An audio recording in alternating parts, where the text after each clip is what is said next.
How numbers separated belief from proof. For most of history, belief and proof lived together. If something felt true, it often was accepted as true. Then numbers quietly pulled them apart. To understand how belief became separate from proof, we need to return to a time when evidence was experiential. Seeing, hearing, and repeating were enough. Proof lived in testimony, tradition, and shared understanding. Belief and justification overlapped. To believe something and to have reason to believe it were not experienced as separate activities. They were unified in the act of knowing. This mattered because disagreement had limits. If enough people accepted something, it gained authority. Proof was social. Truth was reinforced by consensus and repetition, not by calculation. Then numbers entered as arbiters. Claims were measured, patterns were tested.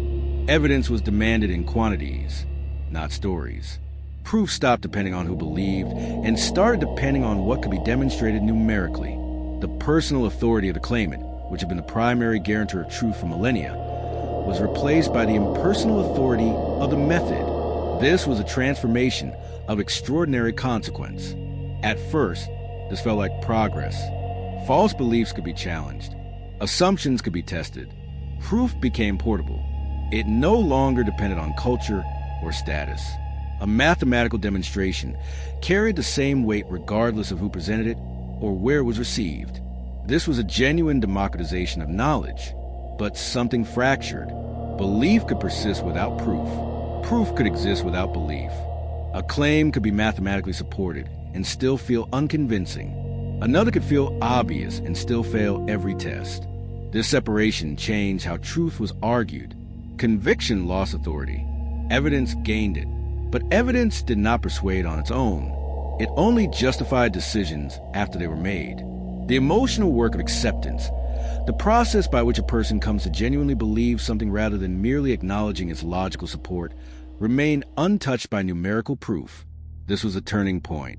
Belief stopped being enough. Proof stopped needing belief. And truth became something argued in two languages, rarely translated between them. As proof became numerical, belief lost its central role in validation. A claim no longer needed to feel true. It needed to pass tests. Charts, experiments, and statistics became the new gatekeepers of acceptance. This felt liberating. Ideas could stand on evidence instead of persuasion. Authority shifted away from charisma and toward method. Proof became something repeatable, independent of who presented it. But belief did not disappear. It moved. People began believing in the process instead of the conclusion. Trust shifted from claims to methods. The authority of a conclusion depended less on what it said and more on how it was derived. The process became the guarantor of truth, and belief in the process replaced belief in the individual claim. If the numbers followed the rules, the result was accepted, even when it felt counterintuitive. This mattered because persuasion changed shape. Arguments no longer aimed to convince emotionally. The traditional skills of persuasion, the ability to move an audience through rhetoric, narrative, and personal authority, were increasingly displaced by the technical skills of data analysis and statistical reasoning. They aimed to validate technically. Disagreement became procedural. To object, one had to challenge the data, the model, or the assumptions beneath it. Over time, this created distance. Proof spoke in symbols. Belief spoke in experience. When the two conflicted, neither could fully defeat the other. Evidence felt cold. Intuition felt unscientific. The separation widened as systems scaled. Decisions were justified by proof even when belief lagged behind. Compliance replaced conviction. People followed conclusions they did not personally believe because the evidence supporting those conclusions met the established standards of proof. The result was a functional but hollow form of agreement that could maintain systems without generating the genuine commitment those systems ultimately required. Acceptance did not require understanding, only verification. The personal engagement with an idea, the process of turning it over in one's mind and connecting it to lived experience, was no longer necessary. All that was required was confirmation that the correct procedures had been followed. Proof had become authoritative. Belief had become optional, and the gap between them would soon reshape how knowledge itself was trusted. The conflict reached its peak when proof began overriding belief without replacing it. Decisions were justified by numbers, yet never fully accepted.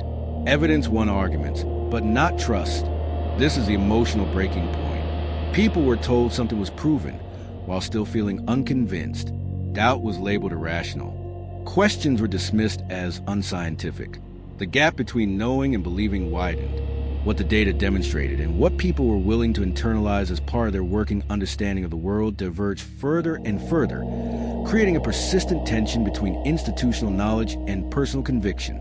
Mathematically, nothing was wrong. The proofs were sound. The data was solid. But proof answers a different question than belief. Proof asks whether something is supported. Belief asks whether it feels real enough to live by. This created a quiet crisis. Systems relied on proof to function. People relied on belief to act. When the two diverged, cooperation weakened. Compliance replaced understanding. Agreement became shallow. People could agree that the evidence supported a conclusion without ever feeling personally committed to it. The gap between intellectual assent and genuine belief widened. And with it, the gap between what institutions claimed to know and what individuals actually trusted. The more proof asserted authority, the less belief felt respected. Skepticism grew, not toward numbers, but toward those who wielded them. Evidence felt imposed rather than shared. The presentation of proof, which was intended to illuminate and convince, was increasingly experienced as an exercise of power by those who controlled the data and the methods over those who did not. The conflict was no longer about truth versus falsehood. It was about legitimacy, about whether proof alone was enough to earn trust without meaning. And for many it wasn't, because believing something and being shown something are not the same human experience. The resolution begins when belief and proof are no longer treated as rivals. They answer different needs. Proof establishes reliability. Belief establishes commitment. When one replaces the other, trust fractures. This reframing changes how knowledge is shared. Proof is explained, not imposed. Belief is engaged, not dismissed. Evidence becomes a bridge instead of a verdict. The deeper insight is humility. Numbers can demonstrate patterns, but they cannot create meaning on their own. Belief fills that gap by connecting knowledge to lived experience. Without it, proof feels hollow. When belief and proof were unified, truth felt intuitive but fragile. When they separated, truth became strong but distant. The challenge now is integration. Proof should earn belief, not merely by demonstrating logical validity, but by connecting its conclusions to the lived experience of the people it is meant to serve. Belief should question proof, not out of hostility to evidence, but out of the recognition that proof operates within frameworks that are always, to some degree, incomplete, and truth should live where both are allowed to meet, because knowledge that cannot be believed will never fully guide action or inspire the commitment that meaningful progress requires. No matter how rigorously it is proven, subscribe to join the journey.